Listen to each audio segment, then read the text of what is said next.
Look. Why won't you look at me? Where are your manners? If a stranger asks for help, is that how it is? I will share a secret with you. I have never seen myself before. I don't know if my face is ugly. I don't know the color of my skin. I don't know if I'm even here. That is why I need you to open your eyes so you can tell me how I look. But I'm also shy, so I might hide the moment you do. You won't find me anywhere, and soon you will forget like a faded dream. I know you're not asleep.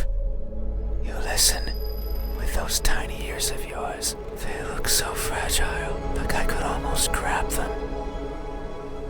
Put my fingers around them and tear them off. If I do, will you scream?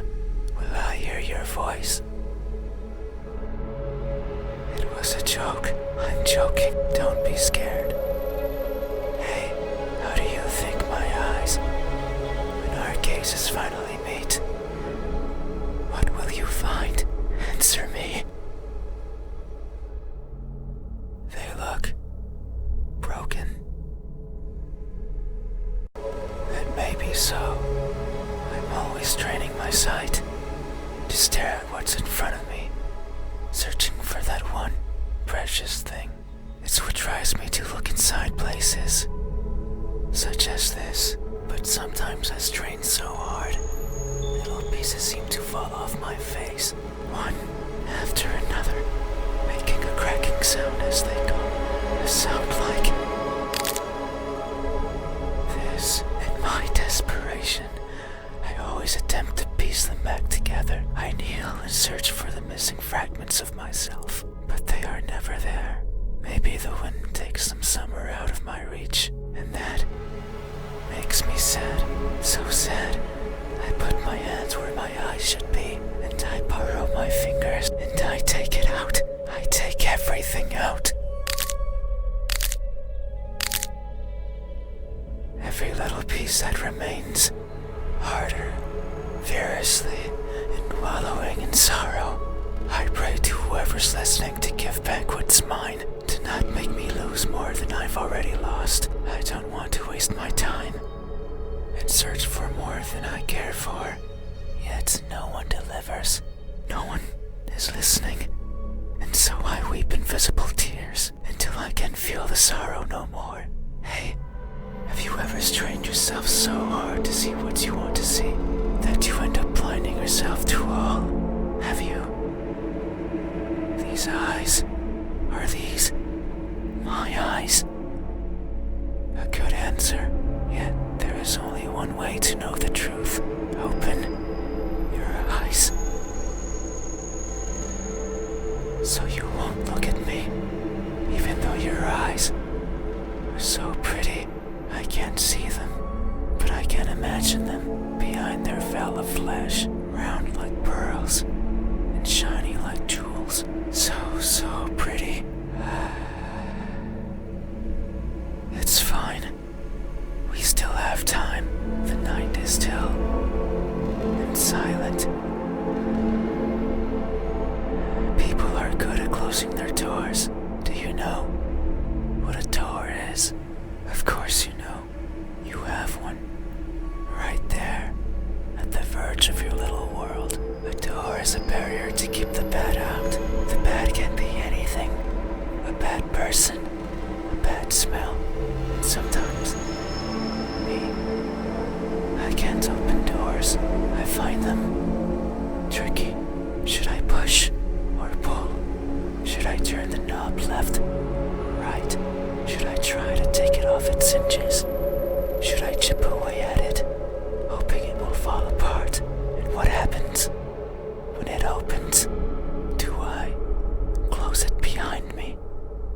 Do I keep it open? But that might be rude to the person who had it closed. But then, how do I get out? And what happens if the wind pushes it close? What then? So many options, so many things that could go wrong.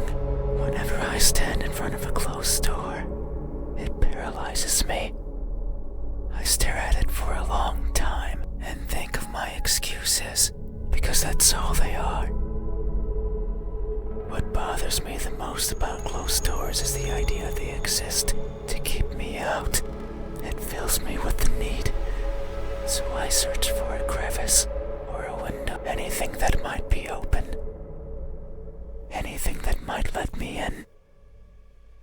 I'm not good with doors, but as long as there's a place where I can fit, then I can go in anywhere. Every night, I hop across the shadows of the streets. I'm careful so as to not be caught by the light. In my eternal search, I pick a place where to rest. I slip in and spend the night wherever is comfortable, without alerting anyone. Usually it's a cellar, an attic, anywhere with dust, with dirt. I feel at home there. But sometimes, just sometimes, an urge swells inside of me. You would reciprocate. I'm sure your hands are warm. So very warm. Because people are always warm. Hey, how do my hands?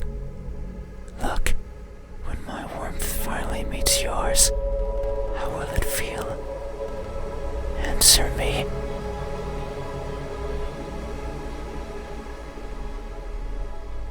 They look tired. That may be so.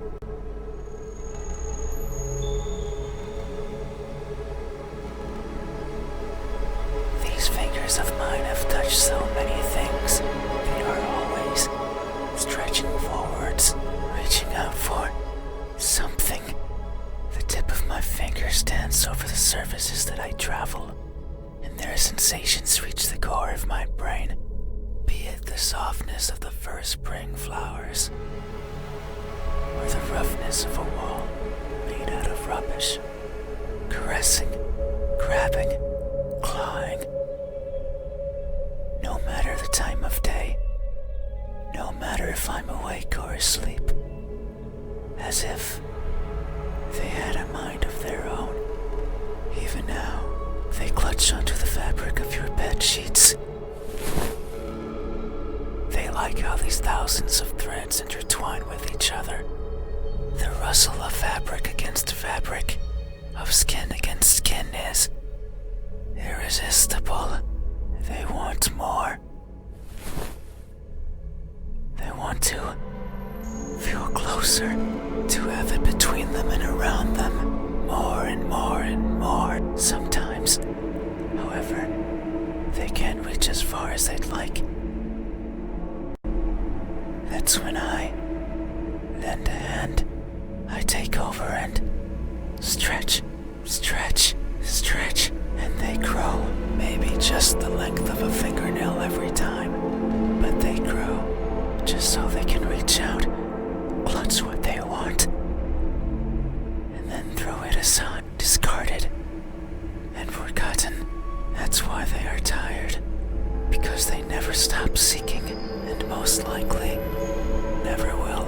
Hey, have you ever stretched your fingers to grab a hold of something important, only to learn that it's been long out of your grasp? Have you?